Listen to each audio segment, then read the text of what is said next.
But don't you remember something that you've learned?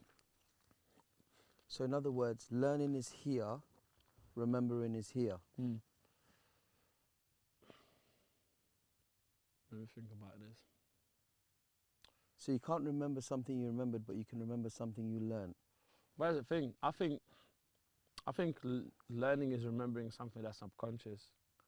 Learning is remembering something that's subconscious. Okay, so if you say, for example, if you say to a child, what did you learn today? It's like, I learnt my 2 times table. Now, it doesn't mean that they remembered it, but you could say to them, what did you learn today? I learnt my 2 times table. Okay, tell me what you remember. So then that's the process. Then they go, so they're trying to then remember what they have learned. That's interesting, but my question would be then, what's the foundation of them learning that 2 times table? Because they can't, I don't think they can learn or remember the 2 times table unless there was some kind of foundation that helped them connect to that. Right. So that is that thing of like, sometimes like people, so it's that thing of like recognizing something we have already. So for example, like I use this like surface example all the time. It's like, cool, if you bought new trainers and you're walking around, before having those trainers, you might not notice them on other people. But because you have them now, you start noticing them. That's the, what do they call that? The amygdala. Yeah. The amygdala part of the brain that does that. Yeah, so I feel like the reason we recognize stuff, so the reason I can read a book and go, I like this part, that's why 2 people can read the same book and one person will take away different parts or learn different parts. Another person will learn other different parts because there's some sort of bias within that person of things they already have that they're connecting themselves to. Or they needed something to explain to them something that they already knew. So, like for example, like with storytelling, we knew how to tell stories, or I used to listen to stories being told, but then when I came here, that's when it began to get broken down in terms of the science and the theory behind storytelling, and it was like, we didn't need all of that. We just knew when it was storytelling time, we got together as a community, we learned from those stories, but we didn't have titles for them. So what you're saying makes sense, and that's why I was saying, like, I search for those aha moments, because I'm like, okay, this thing that we used to do, why did we do it? And then reading and, okay, you know, like those moments hit and it's like, okay, storytelling builds community, storytelling helps with communication, storytelling builds confidence. Makes sense now. Storytelling builds adverts as well. Like that's another thing. I realized that I was thinking that what are adverts actually saying? It's like it's a story as well, isn't it? And sometimes the story is like personal to people. It's like, cool, if you buy this thing, then you know this thing might happen. That's part of the story, and that's why I feel like people always connect to the stories and whatnot. Have you heard of that thing of how does it go? It's something to do with like biased information. So now people look for like information that explains what they already know or what they already have. So I don't know if you're that into like horoscopes or anything like that, or I know some people are, some people are not. But for example, horoscopes would be a great example. So like people might already be looking for some type of information. They read it and they go like, oh yeah, like this makes so much sense because I'm going through this thing and that thing is changing. But it's that thing of like looking for information based on a biases rather than what information really is. Something that was already, it's what you were seeking. It's almost like that kind of, isn't it? Seek and you shall find. You know, I was listening to Abraham Hicks talking about what we focus on, and that made me just stop everything because it was the idea behind what you focus on it's a frequency. And then all of a sudden you find you draw more towards that thing that, whichever one you're choosing, whether you like it or not, depending on what you're focused on is what you draw towards. So if you notice, if you have conversations with people and they are focused on a particular, say, story, that just becomes their life. Because that's what they're honed in on constantly. So then it's like when you recognize that and that's not what you want, change your frequency. But sometimes it can become such a habit that to break away from it you're like, oh my days. And she called it, she said, you have to be emotionally biased. I was like, what? Yeah, that's powerful. Do you know what I mean? And I was like, emotionally biased. So in other words, when you're trying to wean away from it, in the beginning, it's going to be challenging because you're used to it. And now you're choosing this new style of living or the way of seeing the world. It's this uncomfortable sort of breakthrough. I've listened to a lot of and correct me if I'm wrong, but she classed herself as she didn't even class herself as a herb, and she was doing the talks. Oh, is it? I think she classed herself as a sort of like a it or whatever. She was basically channeling. She was saying that she was channeling like something through herself. Yeah, she works with so her name is Esther Hicks, and she works with a kind of form of, I don't even know what it's an entity that they say. Yes, it's along like spiritual sort of spiritual lines. But they just happen to choose the name Abraham to, I guess, be able to communicate with humans. But regardless, she's extraordinary. Like she's like, her stuff is powerful. Like I was listening to a lot of her stuff when I was going through my breakup in my relationship, like 2.5 years or 2 years ago. I can't remember exactly how long ago now. But like I was listening to some of her stuff, and a lot of her stuff was based on that. It's like based on the like, you know, vibration and just like how people connect or the situation that people are going through and stuff. And I found it really useful because like she's giving me like a different angle of an angle that I wouldn't find anywhere else. Got you. To know to look at it from a different sort of like perspective and stuff. Which I was going to ask you, you from Sierra Leone? Yeah. Born in the UK. Yeah. Lived in when I was about 2 years old. Went to Sierra Leone to live with my uncle, and then came back when I was about 8, 9. Yeah. Yeah. And you go back like frequently? Yeah, or? yeah, I do. What's Sierra Leone like? It's beautiful, man. I've just come back from there a month ago, and actually went on there on a mission to find mentors.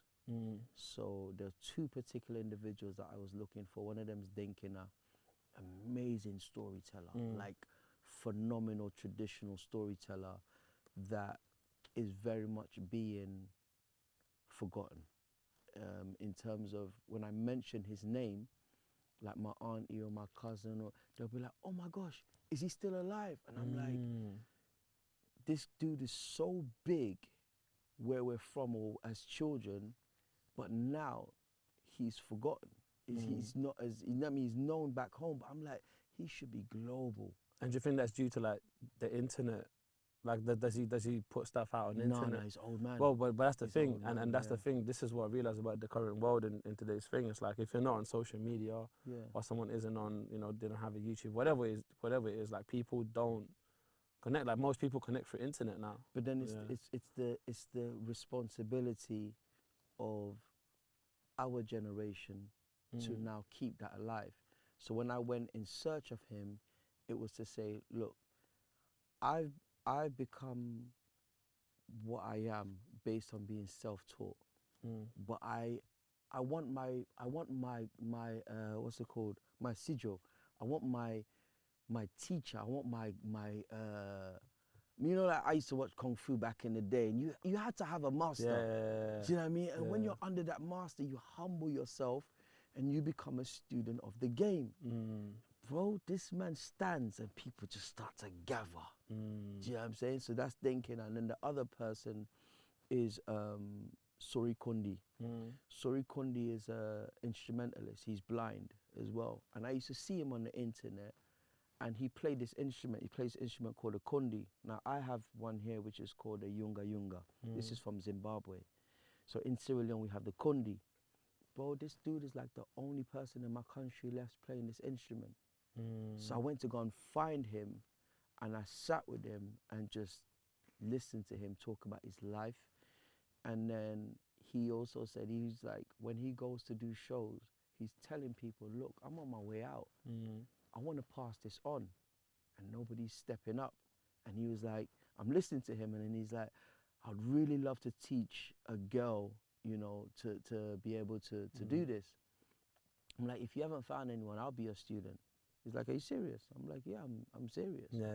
I'm like, but I'll need a kundi though. So literally we got the wood, sent it to the carpenter to shape the wood, and then he made this instrument for me, bro. Wow. And so when it was done, it was, I can either get it posted or I want to go to him and collect it. In person. Do you know what I mean? And Yeah. I've got to go to collect it from him. And we speak on the phone, and then I've got a young brother there who like will go to him, record videos and send it to me. So whilst I was there, he was teaching me, but now it'll be a case where until I can go back, he'll be sending me videos. But it's just for me to, it's almost like a responsibility to keep the memories of these great individuals. Like, I'm like, these are the dons of what I do. So first of all, I want to learn from them, and I want to expose and keep their name alive. So it's like, y'all gonna live through me, do you know what I mean? And I want to be able to pass that down to the next generation, you know? Yeah, and I feel like just even hearing that, for me, that's such a beautiful thing to hear, because so obviously you know Shola as well, and I spent some time around Shola, and then was talking about, you know, people just gathering and just being that sort of like almost like these people being sort of like a magnet that people are drawn to. Like Shola's like that. You know, like very grounded, very like certain. Yeah, man, with that deep voice as well. Yeah, man. When Shola's storytelling, it's like you get drawn in, because he's just had years of, and I used to watch Shola before I was even storytelling. I'll go to events and I'll see Shola doing this thing, and I'm like, this guy's animated. Them times I wasn't even storytelling. Yeah. Do you know what I mean? So Shola's. Yeah, but I feel like this is and hopefully I'm not. Hopefully I'm wrong about this, but I feel like it's a dying tribe. It's a thing where the world is changing. You know, like the internet stuff is coming in, whatever. So I feel like people are more disconnected now than they were before. I feel like there's something like very spiritual, like very powerful, where people used to be able to sit in a circle back in the day and talk about the problems in an authentic way, in a genuine way, but like it doesn't happen no more. You know, it's like if someone's in a corporate world, it's like bunch of people will, you know, go there and just like everyone's playing games about who's gonna like elevate within their career and all these different things. There's just so much ego involved, and there's something about like real authentic communities and like tribes that's missing. I remember society. Being young, and it's almost like when everybody's finished working in the farms, everyone's kind of, it was that moment where we got together. So storytelling brought us together, and we would literally like sit down, and then you would just have these elders, and then the laughter that you would have, the crickets that you'd hear, and we would just be in this safe space of community and listening to these elders teach us these powerful lessons through these journeys. That was just like, and I would just be in awe. As a child, I was just in awe. So to now be doing that is wild to me, because what happened was, when I left Sierra Leone and came here, there was no storytellers, but I found hip hop. So it's like hip hop is the modernized version of the oral tradition. And I was just like so drawn, because they had the rhythm, the music, and it was just like, whoo, this is street journalism at its finest. Do you know what I'm saying? And then like years later, I would go and fall back in love with storytelling, but all I knew was like Tom and Jerry, Mickey Mouse, and these were the ones who are now the new faces of the storytelling that say we were used to back home. You know what I mean? So Nice. It's interesting, and I think so. Apparently in the States, for the first time ever, hip hop is starting to die a little bit. What? Like, oh, you're talking about old school hip hop, or? No, just in general, just hip hop in general. It's like it's starting to drop a little bit, and I was thinking, why is that? And that's never happened before. Like hip hop was one of the most like listened to genres in the States, and it's always been rising. And I was kind of listening to a lot of songs, like a lot of American songs and stuff, and it's just the content or the lyrics are always the same.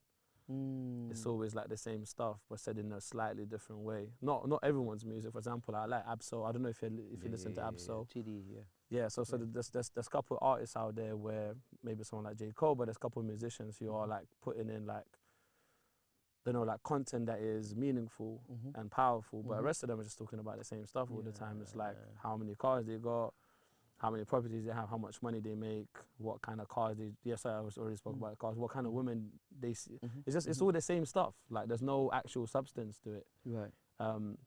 And it's become this like fast food industry where if it sounds good or just like whatever. I think the industry is pushing a particular sound, and also what we used to be able to say back in the day in hip hop. You say those things now, they'll be deemed as offensive.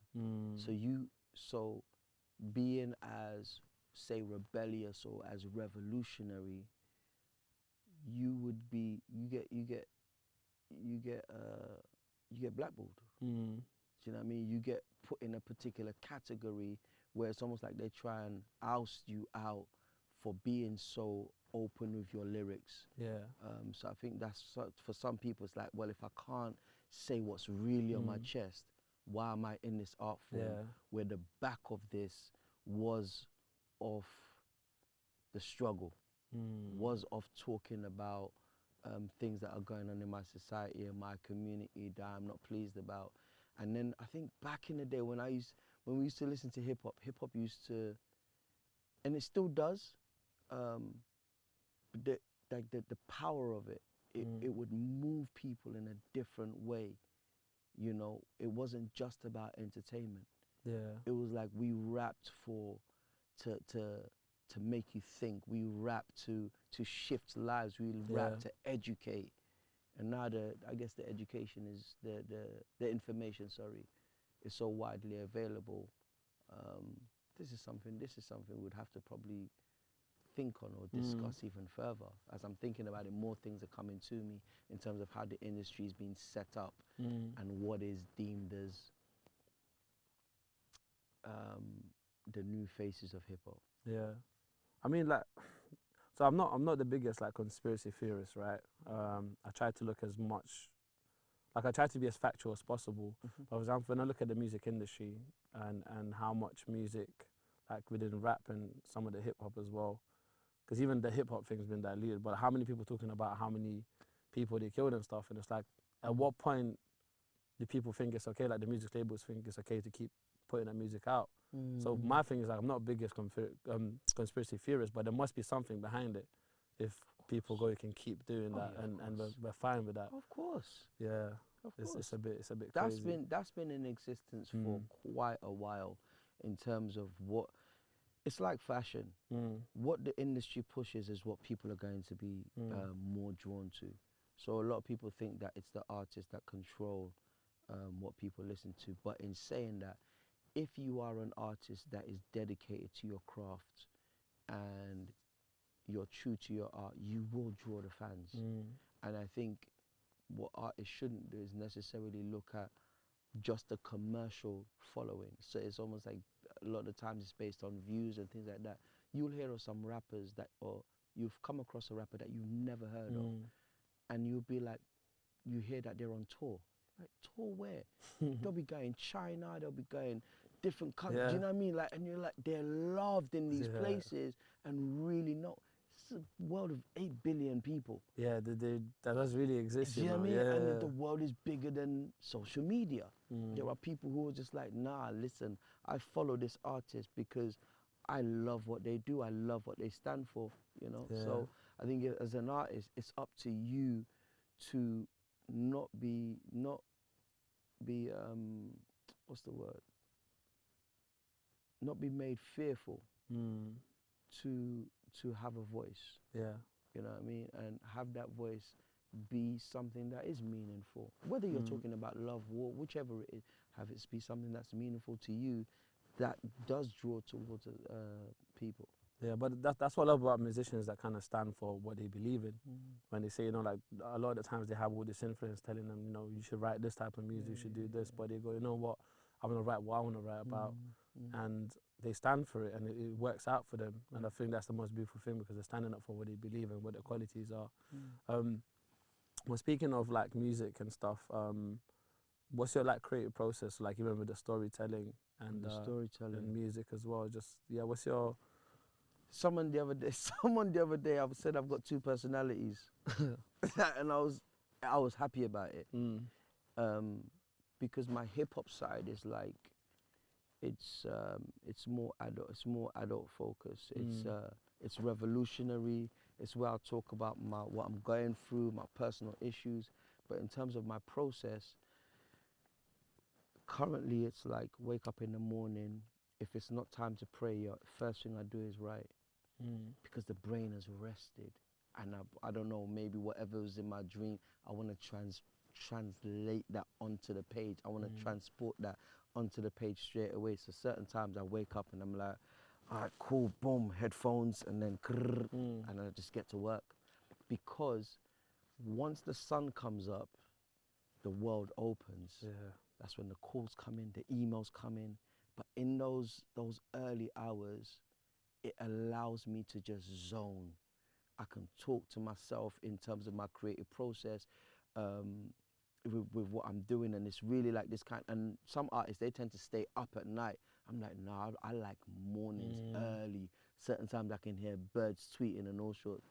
So for me, that is and then if I finish writing, I'll either go record it straight away because the flow is there, or I'll go train first and then come back and then look to continue working on it. But for me, it's really and truly just about, okay, I might say be listening to Joey Badass, Guru, Jay Huss, Talib Kweli, Common, Jay-Z, and something might hit me, whether it's a line that they might have said, and I'm like, oof, I want to run with something that I've felt. Or the last single I released, I sang. Never done that before. And what happened was I was going through this process where I was like, musically I wanted to challenge myself. So I decided to do 30 days where I'll just record 30 verses, record them and release. Release. And then after you've done about, say, 20 days, let me try something different. So I pull out the mic and I start putting auto-tune. I've not done it before. And let me bust up an auto-tune. Sent it to a couple of people and they were like, hey, put this out. And I was like, nah, come on. Like, yo, put it out. So I put it out. It's done all right. And I was like, okay, cool. So certain times when it comes to, so I rap in English and I rap in Creole from Sierra Leone, broken English as well. And interestingly enough, one day my old manager came up to me and was like, yo, rap a song in Creole. I was like, nah, bro, man ain't got time for that. Rapping in Creole. I'm not good at it. My Creole's not strong. And he's like, nah, just do a thing. He's like, if you do it, I'll give you a box of tea. Is that all it takes? Bro, that was the bribery. He's like, I'll give you a box of tea. I was like, all right, cool, you got a deal. So I sat there and I worked on the tune. Bruv, you know this tune went #1 in Nigeria. And Seriously? This tune went no. I was like, how is my first #1? That's the thing, you took a creative risk, and I feel like that's super.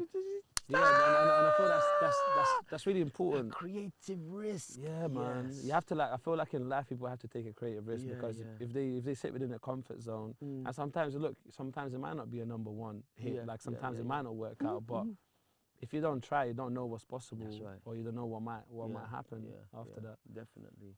And then with the storytelling is slightly a little bit different, because what I do is I borrow stories from the past. That's my whole thing with. And when I came across storytelling, it was almost like I'm walking and I'm looking inside these books and I'm finding gems. And I'm like, is nobody seeing this?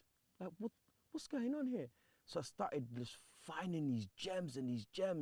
And then I started just sharing ones or twos, and I was like, people like this, man. And it was that whole thing of remembering what I felt like as a child listening to stories. So like, I'll give you one, for example. Like, there's a story about truth and lie, and truth and lie are twins, right? And lie says to truth, let's have a race. And truth is like, all right, cool, like, but we're gonna swim. Okay, cool. Oh, in order to swim, we're gonna take off our clothes. So truth is like, okay, cool. So they take off their clothes, right? stand at the edge. It's like, on your marks, get set, go. Now, truth jumps in. Doesn't look left, doesn't look right. It's just swimming, swimming, swimming, swimming. Lie now doesn't move. What lie does is take truth's clothes and puts them on. Yeah? So truth has gone to the other side, come back, lie's gone. Now the only clothes that are there are the clothes of lie. But truth, being truth, it's like, I'm not gonna take the clothes of lie. So truth then goes looking for lie. But when it gets back to the village, everybody is disgusted. Like, what? And truth is trying to tell them, I'm truth. And they're like, you are a lie. You know what I mean? Truth already walked past it. We saw truth. Yeah? Now, exactly. So truth now starts going and knocking on people's door, and everywhere truth goes, nobody wants to see the naked truth. Yeah? Nobody wants to see the naked truth, so everybody turns truth away. And then so truth is left outside, it's raining, it's cold, he's shivering, and then along comes Parable.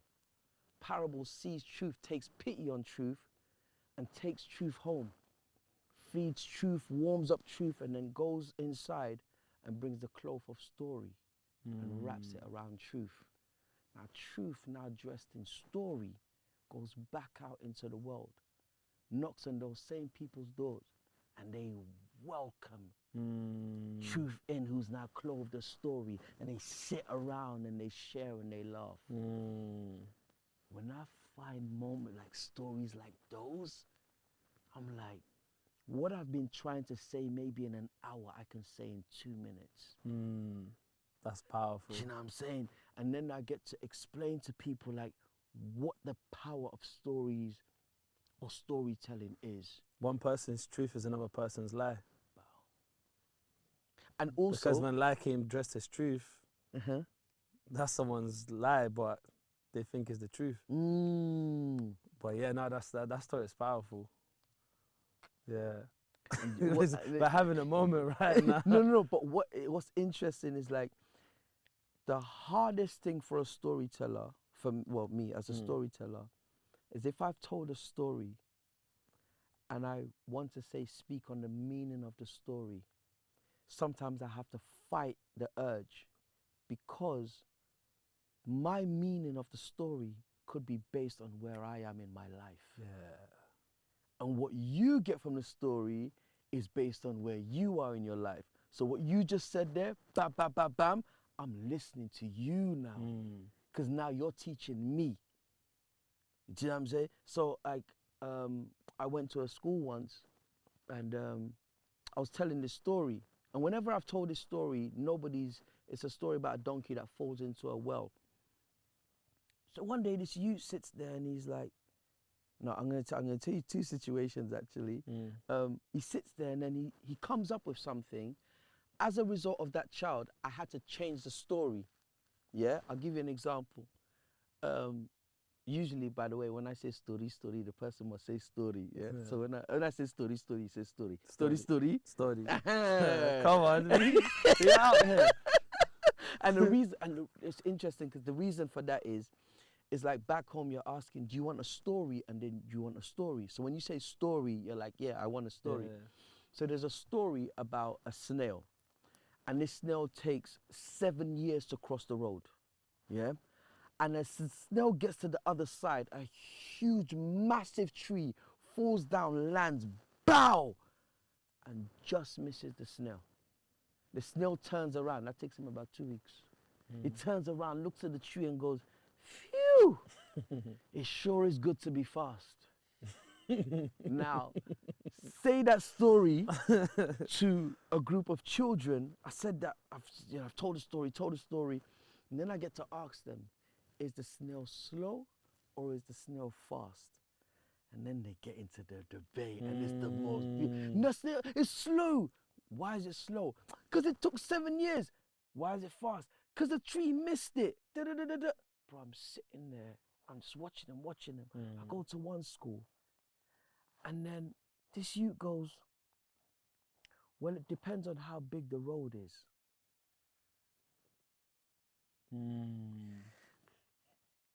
I'm like, I ain't thought of that. But because of the story, his brain went somewhere else. He took the story and did something else with it. He analyzed it, broke it down in a different way. Stories can almost bring out someone else's universe, and I think that's what's so beautiful. It's like you can tell a story right now, and then based on who's in the room, people can throw the universe in the middle, and we can look at someone's universe and go, that universe is kind of cool, or like I want a little bit of that universe. It's like when that youth was saying like, how big is the road? That's his universe. It's a bit like I want to take a little bit of that because he's thinking about something entirely different.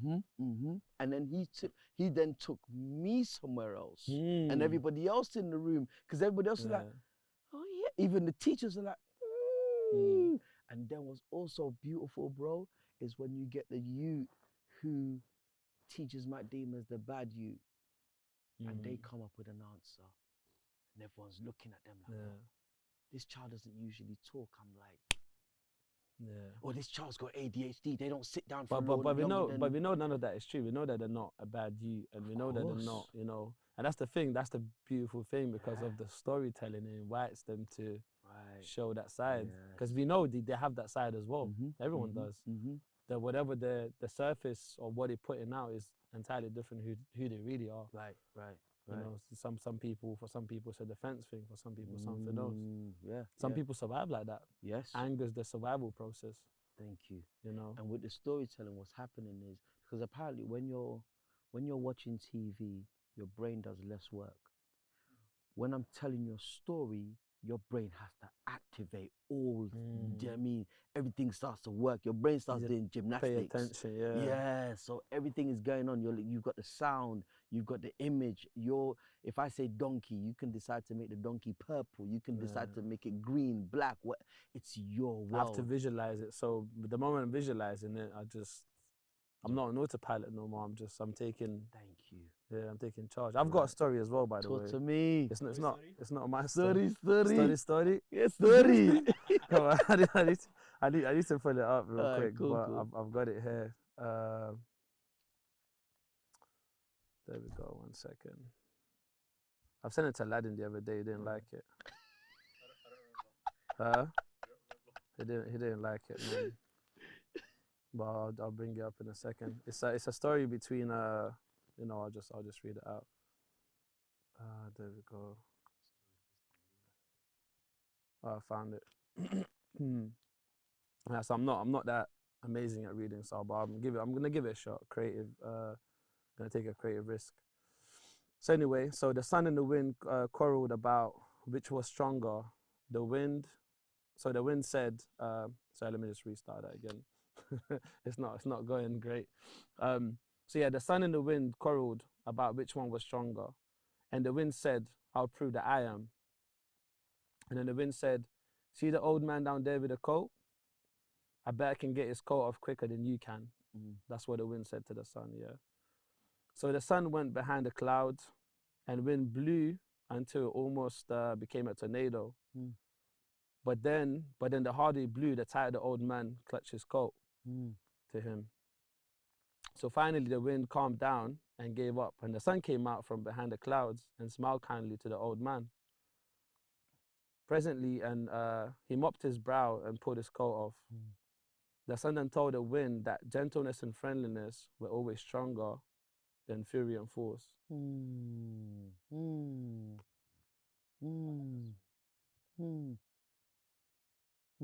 didn't like it when I sent it to you? Yeah. You needed to hear it verbally. Yeah. I'm not, you know, I might not be the greatest reader. You needed to hear it. That's what it is. You see the difference? Yeah. No, I'm joking. You said powerful. I can't lie. Yeah, man. But yeah, and even if you're teaching things like mentoring, stories like that, powerful. If you've only got a few minutes with a crowd or a group of people and you want to teach a lesson, like you can just, like, storytelling is so it's so therapeutic. You know, you can really get across a message. Like I heard you talk about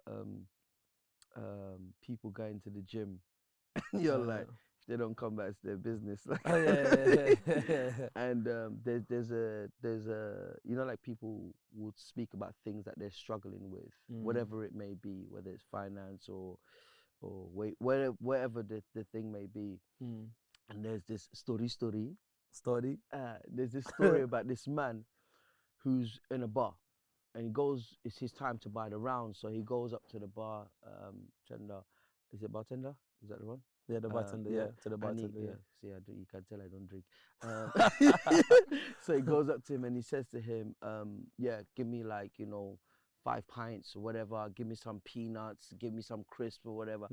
And then he puts them on the table, pays, and then he's about to take them. And then the bartender goes, "Would you like a tray?"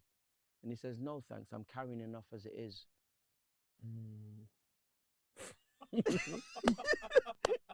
Yeah. Yo. Right. So the first time I heard that story, I'm sitting there like, wait, what? Why wouldn't he take the tray? Oh. Remember I was saying about the penny drop moment? Penny drop moment in the sense of we could be going through things. Somebody comes with a solution. But we're so focused on the problem that when someone's going, "Here's a solution," it's literally like, nah, I ain't got time for the solution. I'm too busy looking at the problem. Yeah. It's like that story of the guy that's on a boat, the classic cliche story. The guy's on a boat and the boat is sinking and he keeps saying, "God, show me a sign." You know that story, just give me a sign. And then by the time he gets to heaven, it's like, God's like, "I sent you like 5 signs. I sent you help. I sent you help and you didn't take it." And that's one of the things that really made me fall in love with stories, just in terms of how they connect with people, how they build empathy in people, how stories, like, we can sit down and share moments. It's almost like my version of story is somebody else's version of guess what. Like, if, you have friends who can tell a good story when they're like, is it? Okay. Yeah. And when they say, "Guess what happened?" By the way they said, "Guess what?" You know something juicy is coming. Hey, fam. Do you know what? I just realized I'm good at telling stories, Yeah. But the way I do stories, it's like I'd have to do it in like a sort of like urban slang sort of way. That's your communication. Yeah. That's your Because that feels more natural for me. So it's like, like from young, when I'm around Mandem, and like Mandem telling stories to each other, but Mandem doing a Mandem way. Right. So that's the way I'd be saying them. So that's when you condition yourself to do it in a particular way. And it's just like, but yeah, I think the way you tell stories is really, really powerful. Safe. I have to adjust it because you see me do storytelling with the children. The voice changes, there's more movement and stuff. So even I had to buy a mic. So sitting down for me telling stories is almost kind of difficult certain times because I'm like, my storytelling, they say 70% of communication is body language. Yeah. So I'm like, that's why actions speak louder than words. Bam. Yeah. See what I mean? So if 70% is body language, I'm like, oh, so even if somebody's standing still, you can have a strong, still stance and deliver. Yeah. And then there are those who, like Shola, very animated in the storytelling. So you're picturing the animals as he's describing the animals, he's changing his sound, the voice. So I'm like, I need to make sure that my body is, do you know what I mean? Is in tip top shape. I need to look after it because that means as a storyteller now, I'm now learning that all of this is my instrument. So somebody might be like, yeah, the way you tell stories, and it's like, I aim to tell stories with more than just words. I want to connect. Like I want like neural coupling. I want that neural coupling. What's neural coupling? Do you know what that is? No. It's literally like when I'm telling a story, the emotions. Like if you check out the brain waves, you will actually be able to see our brain waves start to literally go into the same brain waves. mirroring, this neural coupling mirroring. I'm trying to remember which one it is. But our brainwaves, if they put us, because if I start speaking about, say, love, you see our brainwaves are going in the same pattern, and it's like, what? That's crazy. And that's why with you could be in the movies, for example, or somebody gets punched in a movie, or they throw a punch and you see your body, it's like, why are you moving? Like, what? You know, what just happened there? You find yourself shifting in your chair just because of how much action is going into what's in front of you. Yeah. You know what I mean? So yeah. No, I get that. What was your starting point? Like, at what point did you realize like you're gonna do music? Do you remember? Or music or storytelling? Like, with the music, it was a case of it started off with like learning the lyrics of other rappers and just mimicking with my hairbrush in front of the mirror and just thinking like, yeah, I used to like certain times wrap a bandana just to look like Tupac. So then in a way, like, you already kind of like made a decision there and then. It's like when you start doing that, it's just you haven't started creating your own music, but you kind of like almost like maybe not consciously, but mimicking. You kind of like already knew that that's something you was into, because if you're that thing. Do you know what it was? It was a thing of like, I struggled to find, like, when you come from back home and you've got, say, an African accent back in the day, you just felt like you didn't fit in. And so hip hop was this thing that was, they're speaking my language, or I can relate to what they're talking about, or they look like me. Yeah.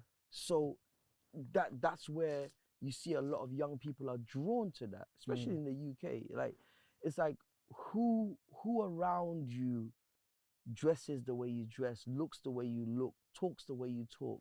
A lot of the times it's the music. And so I was drawn to the music in that sense of people being fearless, being confident, being powerful, being rhythmical, being cool. That the cool factor, oh man, like I wanted to be cool. So hip hop gave you that. Hip hop gave me that, and it was like, yo, if I can learn these lyrics, I'm on my way to being cool. Because do you know what I mean? I'm rapping like the people who I would call icons. Do you know what I mean? As a young one, like we used to, my cousin and I, we would be maybe say too young to have say CDs back in the day. So we would stand outside record stores with the money and ask people, yo, can you buy us like NWA? Like, do you know what I mean? And a couple of people like, no. And then take that home, bang it in the system. When mom comes, that's under the mattress. You know what I'm saying? So we're hiding that.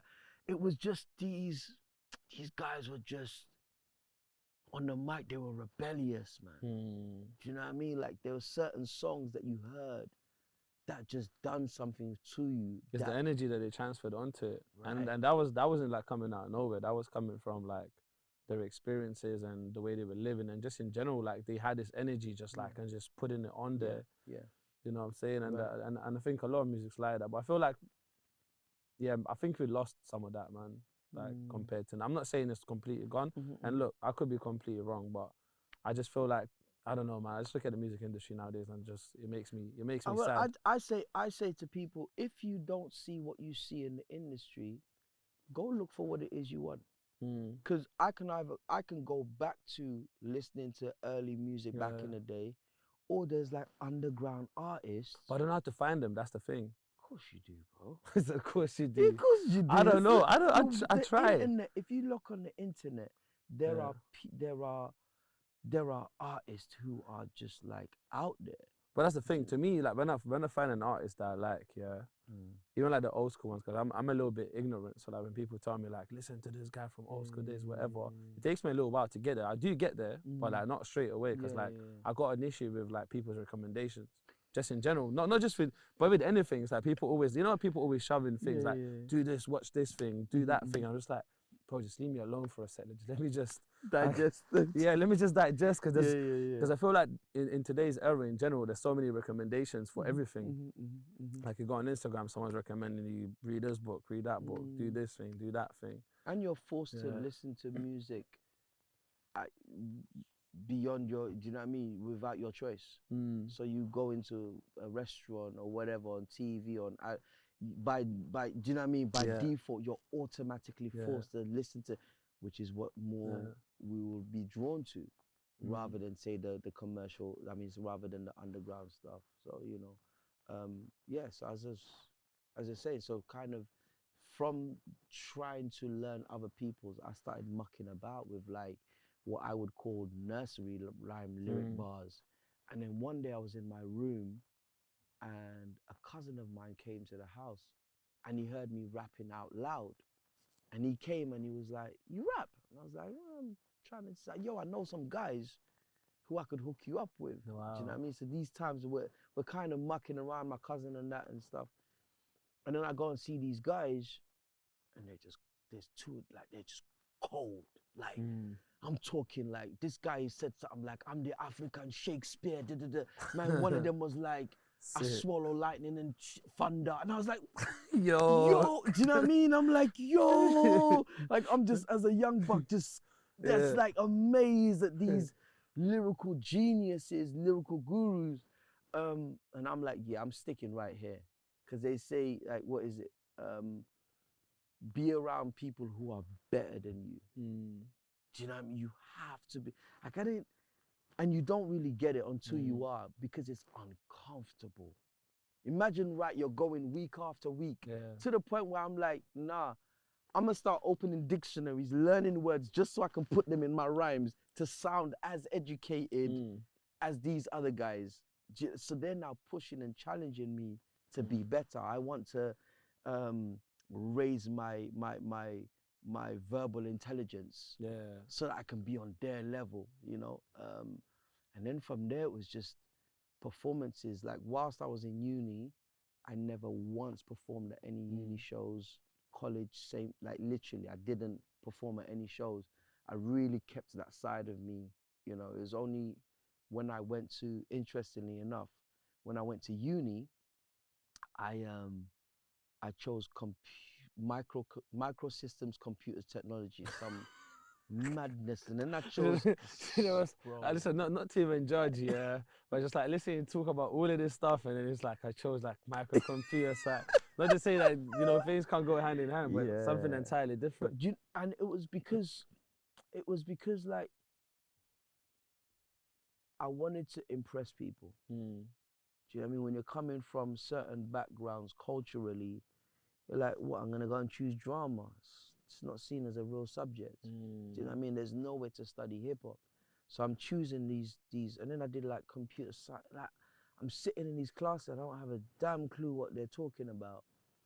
And then I decide, I think after about 2 years, I decided to leave.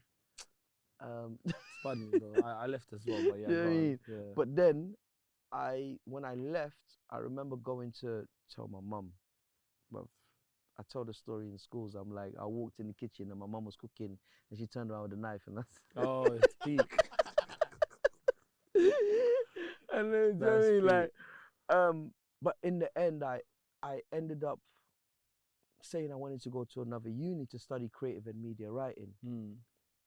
Now, it was already too late for me to get on the course when I contacted them. Yeah. But the person happened to say to me, contact the course head and see what can happen. So I wrote to the course head, Maggie Butt. And when I wrote to Maggie, I said, this is and I told her my story. Imagine that. I said, look, this is what I'm studying. This is what I've been studying. I've dropped out, but I found myself when I was in class, certain times I'll be writing lyrics. I'll be writing poems, you know. Then she wrote back and said, send me some of your work. Now, all I've got are bars, couple of rhymes, not couple, but rhymes that I've written.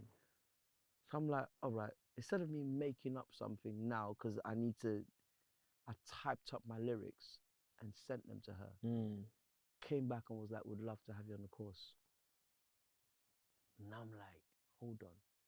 This thing that I've been running away from, that I've been hiding, keeping, do you know what I mean, tucked away, has gotten me into uni.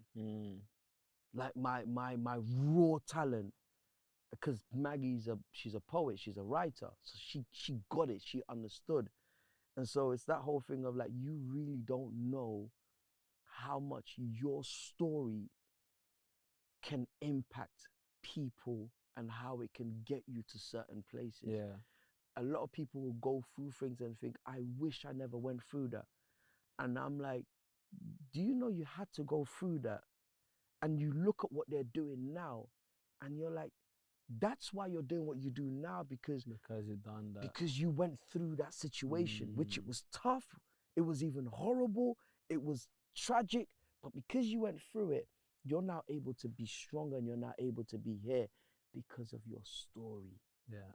And now people in certain line of work that they're in can now relate to you, or you can relate to people, and you can have that empathy because you can relate to their story. And when you share with them who you are, where you're coming from, they're like, we align. I'm willing to listen to you because you get it. Yeah. You know what I mean? So that, imagine me sharing that story and then sharing my work, that got me into uni. And like, this woman became like my mum, bruv. Like in uni, she supported me through what I was going through, like literally for the 3 years. Cause I'm like, well, I've been studying science. All of this is new to me. I'm like, you know what I'm saying?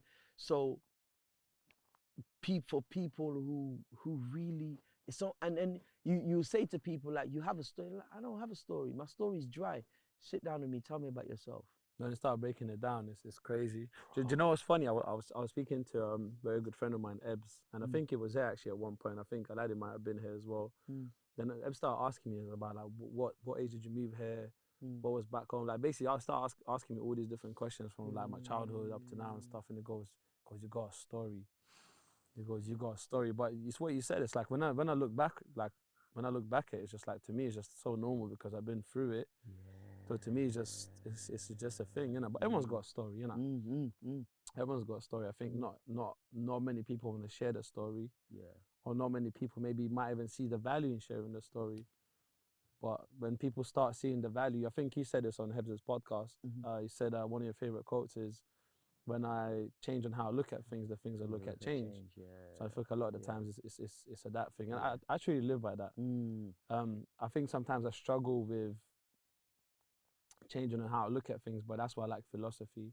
And just kind of like hearing your story about saying, you know, you was doing, computer science stuff and you switched to, what was it, the arts and performance? Creative and media writing. Creative and media writing. So my thing is I dropped out of uni, so I was doing business management. Completely irrelevant, but like now I'm at a point in life now. I'm not saying I'm going to go back to uni, but if I did go back to uni, I do stuff around philosophy. So I'm a philosopher at heart, like, and I think philosophy is really powerful in terms of like looking at things from different perspectives and different points of view, and you know, like different ways of, it opens up a whole different world. Because you can look at something from one philosophical point and go, wow, I never seen it like that. And I think maybe that's what stories got connection. Like I think stories connect to philosophy a little bit, maybe quite a bit, not even just a little bit, because the stories are very philosophical sometimes. And sometimes they're different. Story. Study. All right, cool. I'm with you, bro. I'm with you, bro. Do you know what it is? I'm just like, I'm waiting to hear that, bro. I'm waiting for the So, story about a man who comes to a town, and when he gets to that town, everybody is just busy. And he's trying to talk to people and everyone's just pushing him out of the way. But he notices a man over on the bridge, and the man's shouting, but he's the only one who's by himself, not in a rush going anywhere. So he tries to get to that man, but he can't get to him, and the crowd ends up pushing him away. So he goes and then comes back later on and sees the same man at the bridge. When he sees this man is shouting, 16, 16, 16. So this man is going to him to ask him for a direction, but all he can hear is this man shouting, 16, 16, 16. And he goes up to him and he's like, he wants to ask him, like, you know, about what's going on in the town and whatnot. But then he says to him, he goes, excuse me. And the guy stops. He goes, why do you keep on shouting 16, 16, 16? And then the man grabs him, throws him over the bridge and goes, 17, 17, 17.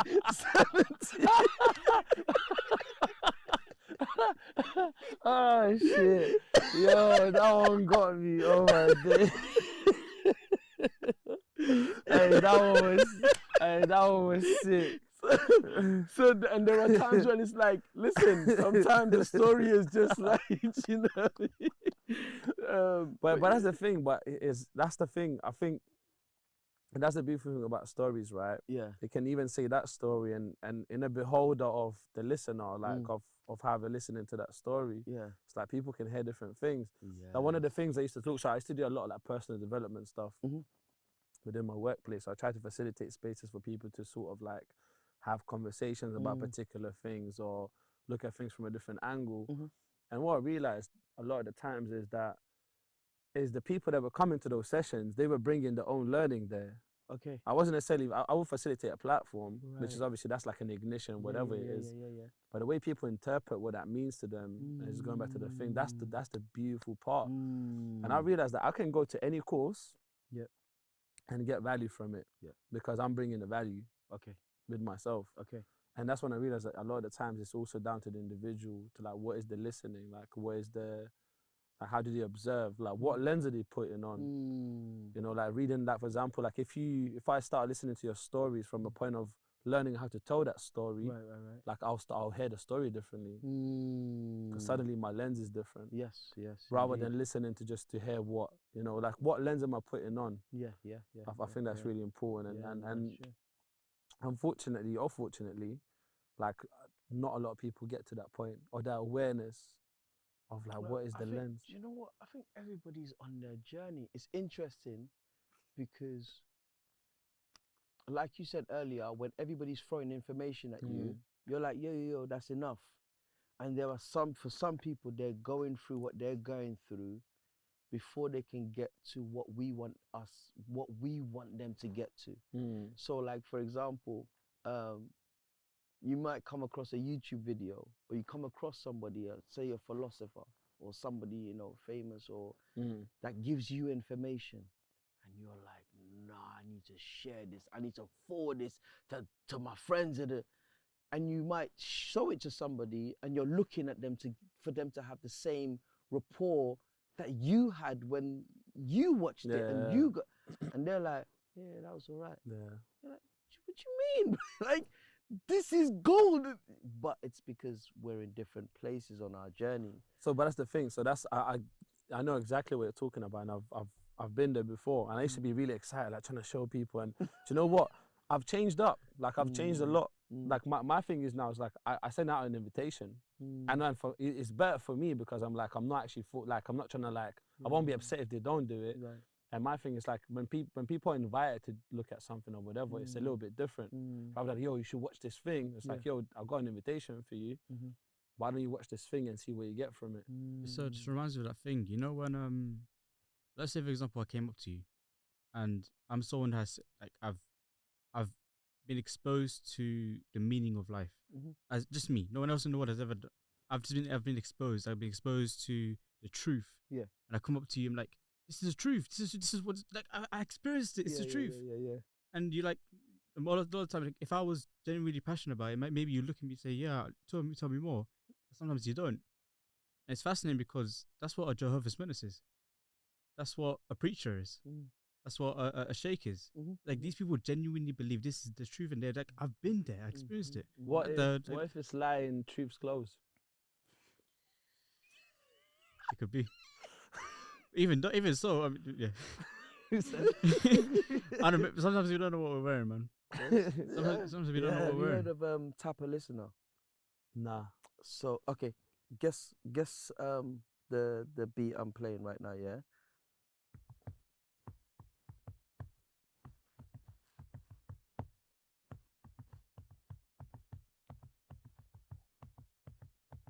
Bro, I'm white, fam.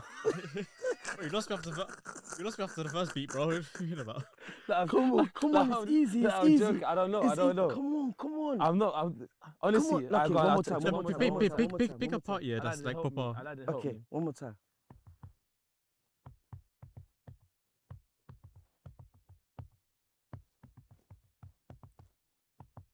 this is Morse code. This guy's trying to, like, It kind of connects with something, but I'm not sure. Like, Okay. I'm not. Yeah, I'm not. So, this is how when we're communicating, this is what it can be like for some people. See, in my head, I have the song.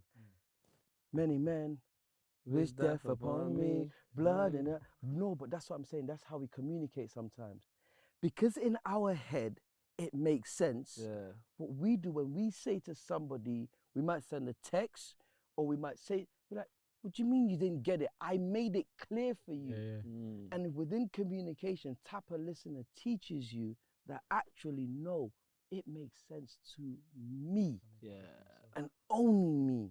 So now I have to do all I can to make sure that the message did get across to whoever it is I'm trying to get it across to clearly. And there's different ways of sending the message. Right. Like I've done an exercise in the past where a person will put paper on my back. Yeah. And I have a paper in front of me. So the person's behind me, the paper's on my back. And they're drawing on my back. And I can feel what they're drawing. And I'm gonna have to draw it on my thing. Right. And like, to be honest, 9 times out of 10, the image is not the same. It's something very different. It's along the lines there. Right. But it's different, and that's, you can be compared to tapping, and there's different ways of sending a message. Right? That's why I say all the time, like, I speak English, you speak English, you speak English, but we don't speak the same English. So when I was say we speak English, but we don't speak the same language. You know what I'm saying? Like, because when you don't even listen English. Yeah. Because when I used to coach like 7 to 14-year-olds in boxing, right? Yeah. And by the time I even started, I was already boxing for 4 years. Right. So stuff like kind of my stance and my hands and my jab, that was like all like back in my head. But for me to teach it, I need to speak their language. Right. What's really difficult, and I think this is kind of what's wrong with the school system, is that I need to speak 20 different languages in one sentence. When I'm speaking to the class, I need to adjust my language to 20 different young people who speak English very, very differently. And it's so difficult, which is why I prefer like one-to-one stuff. But I'm adjusting my English for them. So that it's like that's why like I respect teachers so much, because when you teach well, like we said, like if I know a thing, I know a thing. But if I know it, I know how to teach it. Like you know it infinitely better. You know the foundations. Right. And it's even that reminds me of that thing that I used to do. As I say, for example, boxing. One of the simplest things in boxing is the jab punch, the front hand, the lead hand, whatever. I learned it when I was 11. That's when I learned how to box, when I first learned. I started coaching when I was 16. The first thing I realized is, when you're coaching, you get the luxury of revisiting something that you learned several years ago with a completely different mindset. Like I'm revisiting.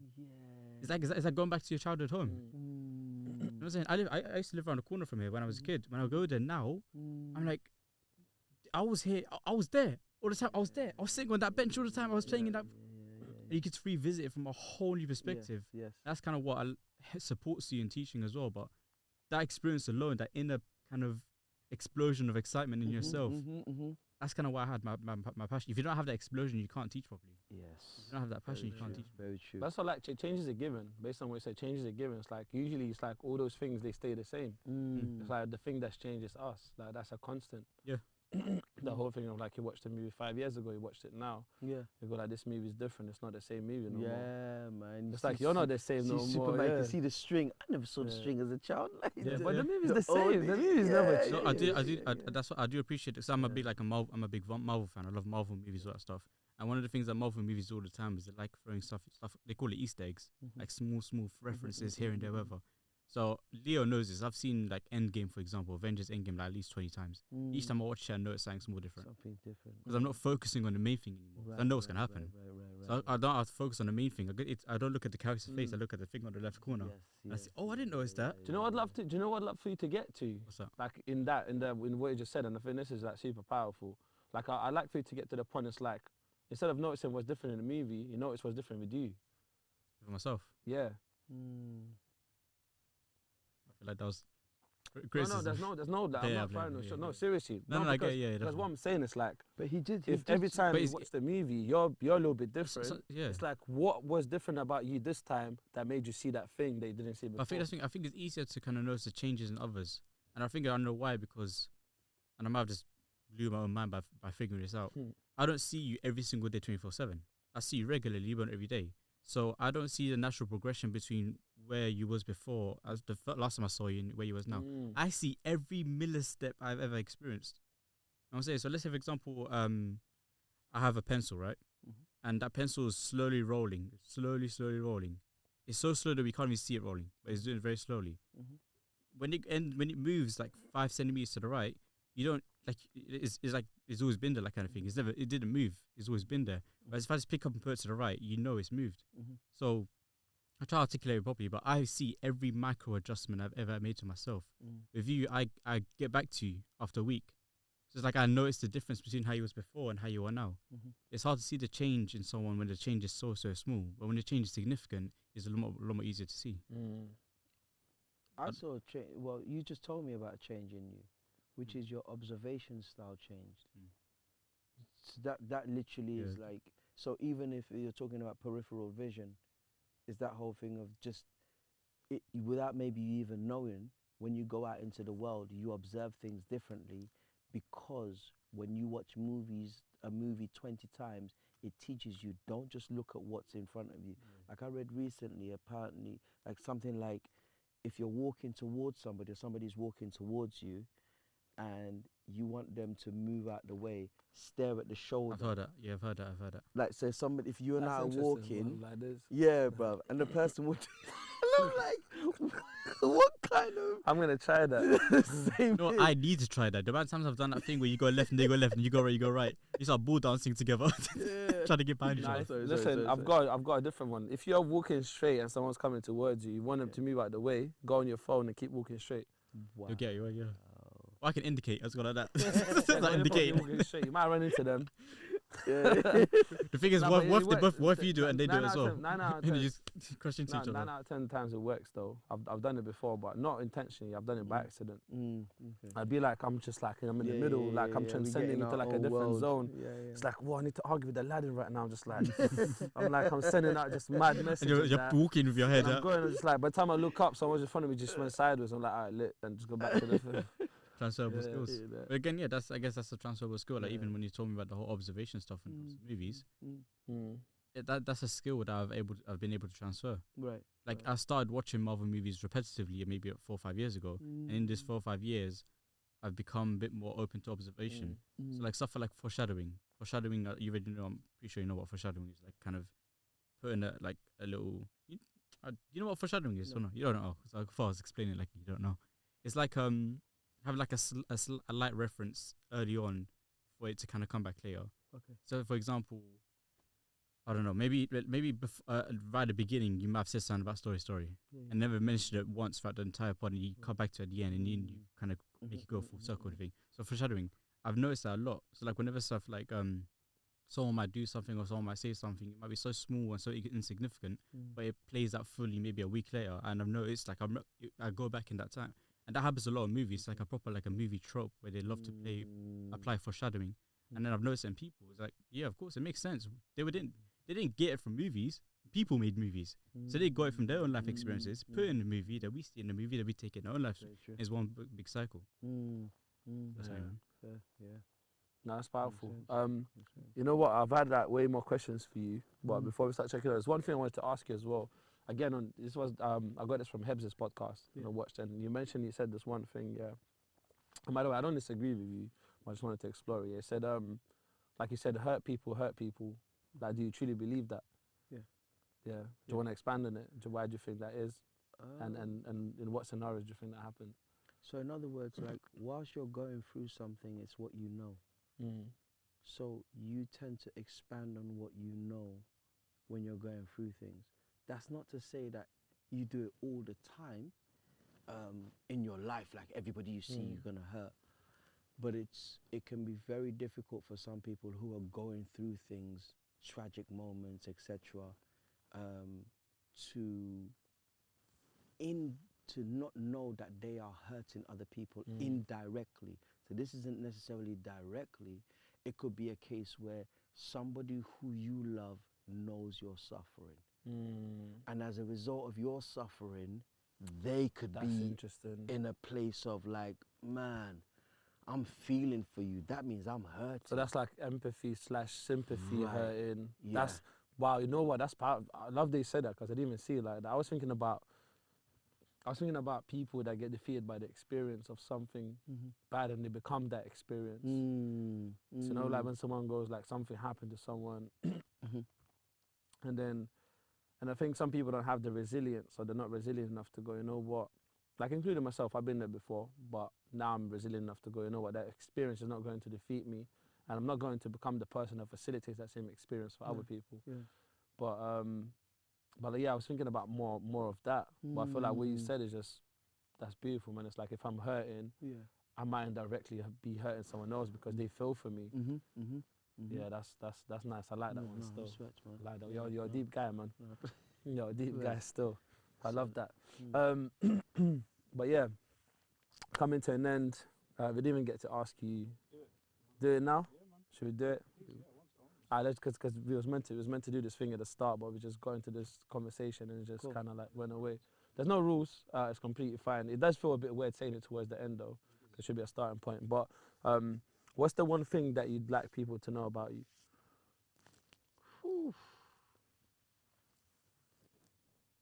That I told stories in order to give them windows to be able to look at life and see a different perspective. Wow, I like that. And how do you get a feeling of importance? How do I get my feeling of importance?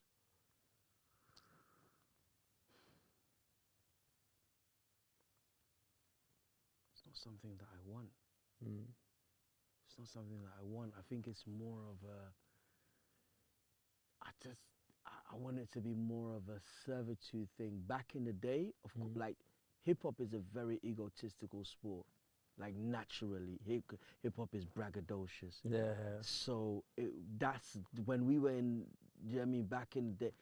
But and I think you still, do you know what I mean? You rappers, you are the best. You believe you're the best, and you go at it as you're the best.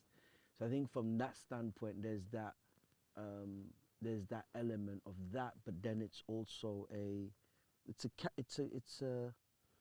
a performance. It's a character that you put on. So if it's that, then it's that. But my thing is, man, I want to get on stage and serve.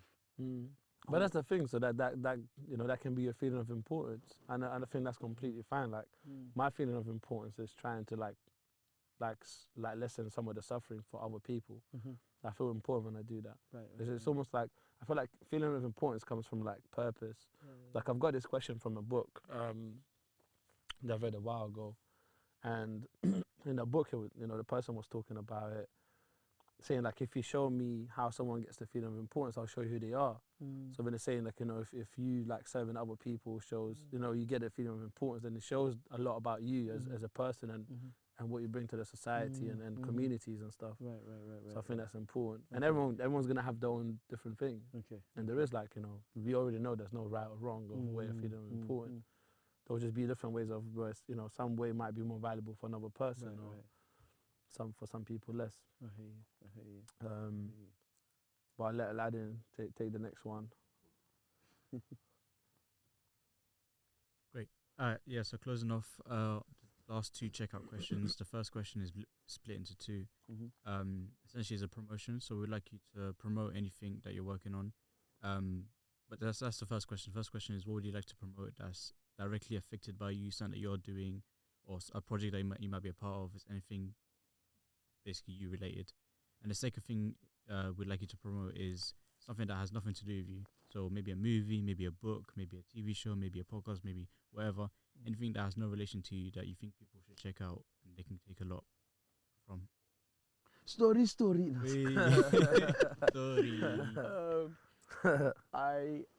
So when I came back from Sierra Leone, I was like, okay, what am I doing now? And Ramadan is coming up March 22nd. So I'm putting all my projects, things that I'm releasing, on hold until after. So I would really encourage people to join me on my socials at Alim Kamara to know what's coming out. Music, news stories, currently working on motivational content. So yeah, looking at creative aspects fully sharing that this year. So please follow me on the socials at Alim Kamara. A piece of material content that I would recommend right now is a book called Atomic Habits. Yeah, man. Listen, sorry, man. It's alright, Sorry, man. I was in the moment. I was in the alright, moment. I was in the moment. I'm used to this. Listen, Bro. listen. I've been doing youth work for years. So sometimes, not even an intentional thing, but sometimes like young people cut through and I'm just like this. And it's not doing it on purpose or anything like that, but just like, you know, when someone doesn't see, but what it is, I built resilience to just go like, just be like this for time. And I know they're gonna see at some point, and when they say, oh, I didn't even see. Yeah. You know what it is? Because what I realized, like me feeling like holding it and just like putting it down, there's a bit of like, I've given up sort of thing. Like shame or I've given up because I'm not embarrassed to just hold it there for time. Like if anything, I'm like, I'm feeling empowered. Yes. But other people feel more like embarrassed for me than I am. Well, I find it weird because you know sometimes you're holding it and someone else, I'm holding it, I'm not even saying nothing to the person. I could say like, yo, like you left me hanging. But another person next to me would be like, yo, you left him hanging. I see you. You feel me? So, but yeah. Yeah, Atomic Habits is a book that came across and I was like, wow. If anybody, the way is it James Clear? Is it James Clear?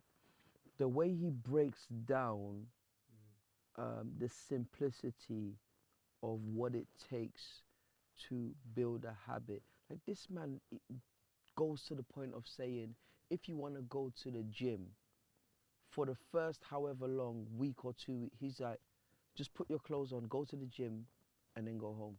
Like, or just go for 2 minutes. And almost it's kind of like, that's dumb. Yeah, it sounds silly, but it's like, no, you're building muscles in your brain, like you're creating new neurons that are connecting in your brain to the point where one day you're going for 2 minutes and you look at a piece of weight and be, let me just pick up that one weight and just do a little something. And just the whole kind of thing of you doing that, you've done more than the person who's just sitting on the sofa. And then it compounds. It's like, you know, 2 minutes 1 week, 2 minutes and a half next week, 3 minutes the week after that. It's compounding. No, go on, sign us out, man. Go on, sign us out. Before you do it, sorry. I want to touch on about the Atomic Habits. Yeah, go on, you touch on it. That book is fascinating because not many people notice this, but he's actually doing the things he's preaching in the actual book. What's one of the rules? Make it attractive.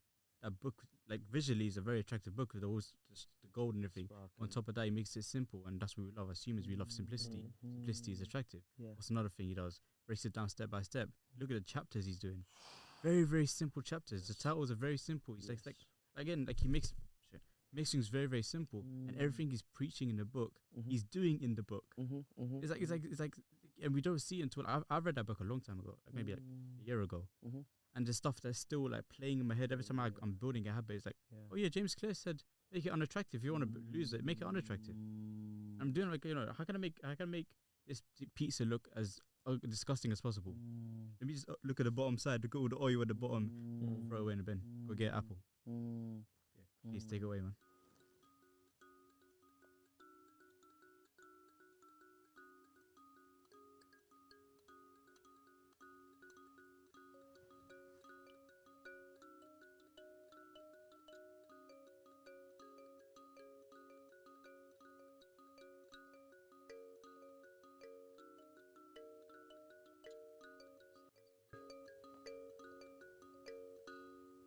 Haywa, haywa, haywa,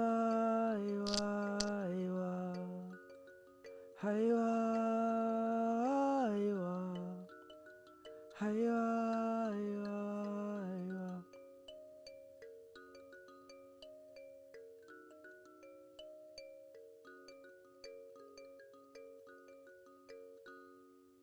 And that's all, folks.